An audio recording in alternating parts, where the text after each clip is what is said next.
the rising threat of right-wing media misinformation as Election Day approaches. As the 2024 presidential election enters its critical final weeks, concerns about the influence of right-wing media are escalating. Angelo Carusone, president of Media Matters, warns that a desperate media ecosystem aligned with extreme political ideologies will intensify efforts in the next month to manipulate narratives and spread disinformation. Carusone stated, quote, "They're going to do it because they feel like that's their best path. They're not going to do it because they think the ends justify the means," end quote. He believes that as Trump's polls numbers decline, right-wing outlets will push dangerous misinformation drawing from fringe ideologies to mobilize their base rather than persuade new voters. With social media's role amplified by recent changes under Elon Musk, misinformation about voting could incite real-world violence. Carusone cautions, quote, "What you're going to get from that is threats of violence. People showing up at ballot boxes to protect them because Trump calls for them to do so. You can see how this spirals out of control," end quote.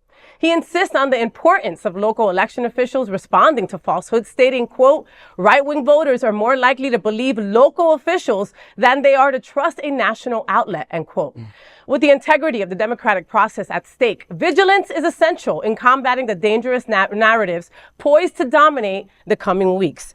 And people don't know the difference between fake news and real news, right? They really don't. And with Elon Musk just allowing people to just be a free-for-all on X, people will believe that, it's rigged or, anything like that. I'm personally afraid of violence that might be ensued, right? I'm afraid of after when Kamala wins, what will happen, It's very scary times, and they're not going to make it pretty. They're going to come out with the worst stuff that you'll ever think of, and people are going to believe it. Right. January 6th is still so fresh in all of our memories. And it feels so terrifying.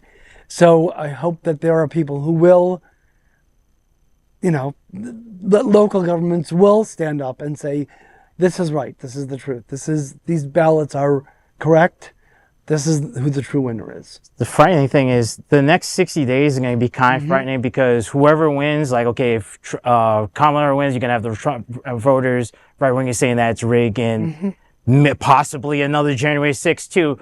But from this point on, like even now with AI and people's own ecosystem of information, things that people get trapped into misinformation, that thing and stuff. So it is definitely scary times, but like after like these next 60 days, what the results are going to be like for this election that's the part I'm being vigilant for. And that's why we have to be careful where we get our information from. Folks at home, right? Queer News Tonight, get your information from reputable places. I'll say for me, exactly what Carvel just said. It's happened to me, right? We just went through a hurricane. It didn't hit us. We're fine, right?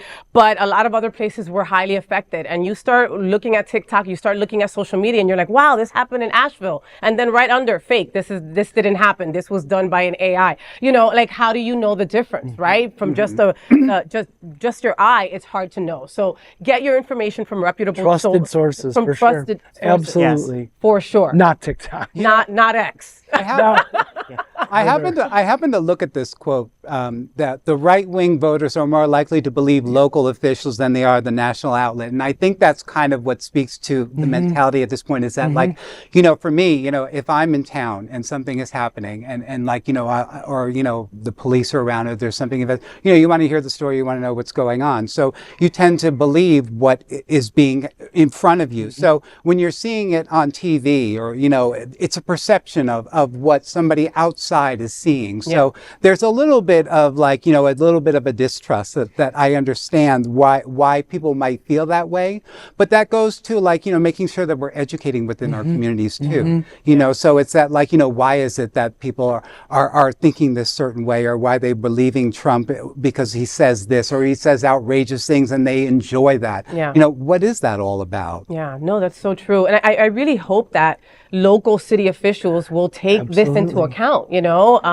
Where I vote, there's no cop outside. There's like 2 people inside, and, South Florida is a melting pot. We have all these different languages. We have all these different colors, blah, blah, blah, and so you go to this place and no one's telling you, hey, don't worry, your ballot is secure. Your vote counts in 5 languages. I don't think that they're ready for that. And that really scares me. Well, you know, Florida's history with elections.